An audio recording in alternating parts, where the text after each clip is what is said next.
guys, so today I'm going to be teaching you a little bit about subtle gradients. The great thing about subtle gradients is that it adds a lot of depth to your simple vectors.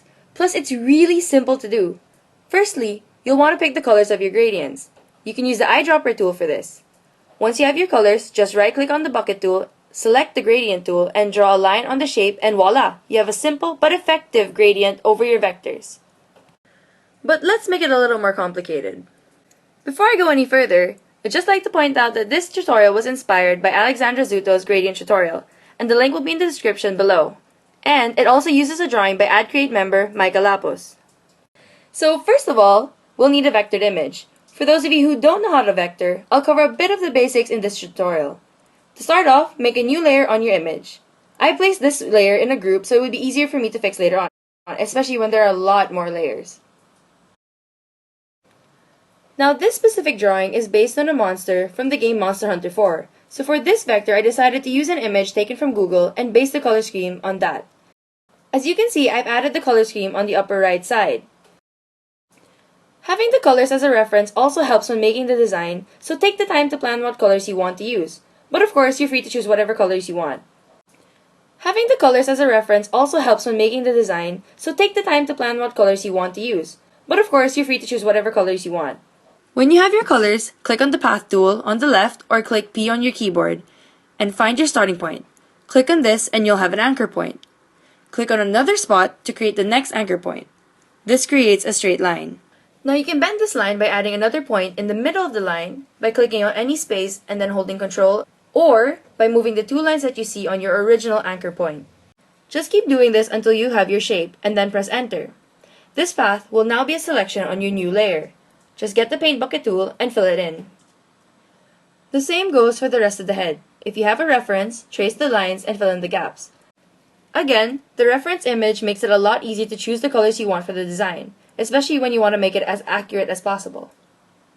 For the details on the arms, when using the pen tool, select the drop menu on the upper left corner and instead of path, choose shape. This will create lines instead of paths. Just remember to change it back when you're done. For the scales of the monster, to add some diversity, I chose 3 colors, namely yellow, orange, and light orange, and duplicated each scale, arranging them across the monster, following the shape of the scales as it goes further down. After adding all the scales, it's just a matter of making them seem a little different by adjusting the sizes of the different scales. After the feet, we can move on to adding the gradients. Use the magic wand tool to select the area around your shape and invert the selection, or you can choose to simply hold Ctrl and click the layer thumbnail. Pick the 2 colors for your gradient and remember that when you draw the gradient using the gradient tool, your starting point is where the foreground color begins. So, if you wish to make your gradient go from dark to light or vice versa, make sure you've put the right color in the foreground. There are loads of different types of gradients to choose from, but for this tutorial, we'll be using the simple straight lines. If you're having a hard time with the gradient tool, there's another way to add gradients. Just double-click the layer to open the Layer Style panel. Now look for the gradient overlay. Click on the box and you'll find black and white lines on your design. Just select the drop menu and select the colors you already have planned for this portion. With gradient overlay, you can adjust the angle of the gradient to make better shadows. Now, if the gradient doesn't seem to be enough, you can also add a little more color by using color overlay and adjusting the opacity.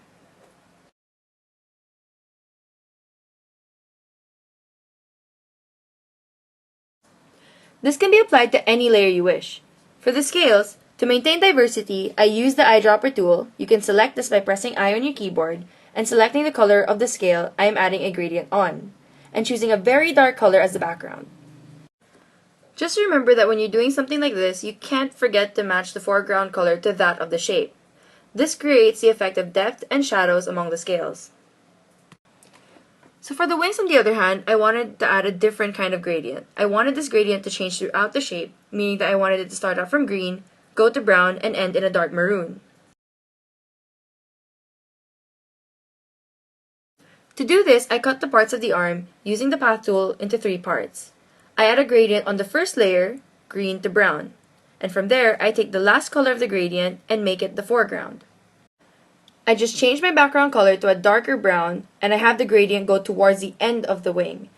And sometimes it can take a few trial and errors to get it right, but once you have it down to pat, you can easily do the same for the bottom of the wing.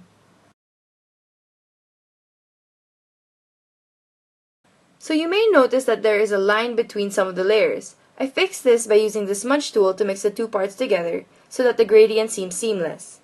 The spines on the wing, on the other hand, use the same method as the scales, which is light to dark gradient. Once you have all the gradients, all that's left is to clean your work. You can add another layer of color on top and reduce the opacity to darken or brighten your work. In this case, I added a layer of green to make the scales a little less yellow. Then I decided to add more details to the beak. Using the same process as the wing, I cut up the beak into segments and added a gradient on each, making it look a little less flat. Add gradients to even the smaller details like the tongue, mouth, or eyes.